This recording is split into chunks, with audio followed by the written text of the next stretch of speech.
Hello दोस्तों, welcome to Basu classes. आज हम पढ़ेंगे मनोविज्ञान के कुछ इंपॉर्टेंट क्वेश्चन के बारे में जो यूपी टेट व सुपरट के लिए महत्वपूर्ण है।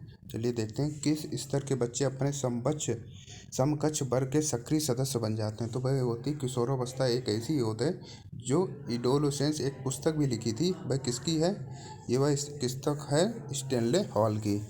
और इसमें क्या कर रहा है, किस स्तर के बच्चे अपने संपर्क समूह के सक्रिय सदस्य बन जाते हैं। तो सक्रिय सदस्य की जहाँ बात होगी तो वह अवस्था होगी किशोरावस्था। लेकिन अगर यह कहता है किस स्तर के बच्चे अपने वर्ग के सक्रिय सदस्य बन जाते हैं तो वह अवस्था है बाल्यावस्था। लेकिन सक्रिय जहाँ सदस्य जुड़ जाएगा तो वहाँ पे अवस्था हो जाएगी, वह हो जाएगी किशोरावस्था अर्थात एडोलेसेंस। चिंतन अनिवार्य रूप से है, तो चिंतन जो है अनिवार्य रूप से क्या है? तो चिंतन जो अनिवार्य रूप से एक संज्ञानात्मक गतिविधि है। शिक्षा में फ्रॉबेल का महत्वपूर्ण योगदान क्या था? तो इन्होंने किंडरगार्टन पद्धति को बताया था जिसमें बच्चों को खेल खेल के माध्यम से शिक्षा दी जानी चाहिए। और किंडरगार्टन पद्धति के जनक कौन कहे जाते हैं? फ्रॉबेल। ठीक है, आगे देखते हैं शिक्षा का उद्देश्य क्या होना चाहिए। तो शिक्षा का एक प्रमुख उद्देश्य होना चाहिए व्यवहारिक जीवन के लिए विद्यार्थियों को तैयार किया जाना चाहिए, ना कि किताबी ज्ञान वगैरह ना देकर। उनको किताबी ज्ञान के साथ तो ज्ञान तो देना ही है, लेकिन उसके साथ व्यवहारिक जीवन के लिए भी तैयार करना चाहिए।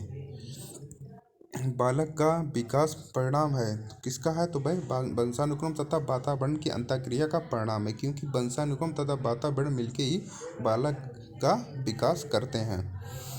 अपनी कक्षा में एक छात्र देर से आता है तो आप क्या करेंगे? तो उसकी हम लोग क्या करेंगे, ना उसे मारेंगे ना कूटेंगे। मतलब निगेटिव जो थॉट है वो दिमाग में लाना ही नहीं है। उसमें उसके कारण जानने की चेष्टा करेंगे, ये नहीं है उसे धमकाएंगे या मारेंगे या कूटेंगे। ठीक है।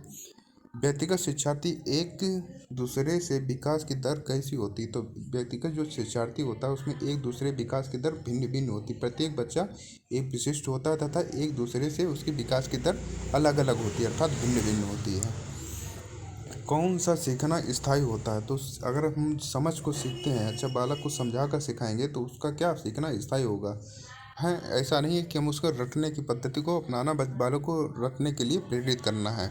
उसके समझ कर सीखने को सिखाना, बच्चों को समझा कर। क्रियात्मक अनुसंधान का क्या उद्देश्य है? क्रियात्मक अनुसंधान का उद्देश्य विद्यालय तथा कक्षा की शैक्षिक कार्य प्रणाली में सुधार लाना ही क्रियात्मक अनुसंधान का उद्देश्य है। कोहलरबर्ग का सिद्धांत किससे संबंधित है? लॉरेंस कोहलरबर्ग का सिद्धांत जो है वह नैतिक विकास से संबंधित है।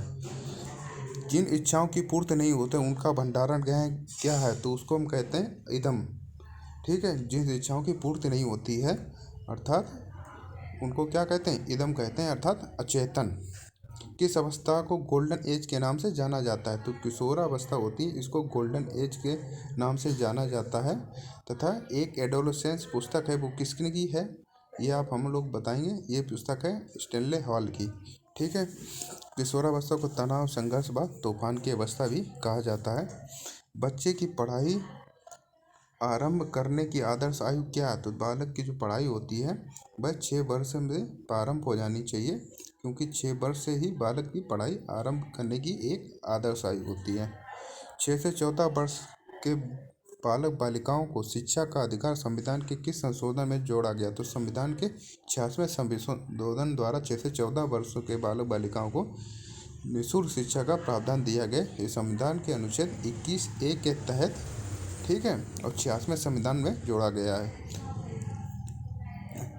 85 IQ बुद्धि लब्धि वाले बालक की श्रेणी में आते हैं। तो वो 85 जिनकी बुद्धि लब्धि होती है वो मंद बुद्धि की श्रेणी में आते हैं।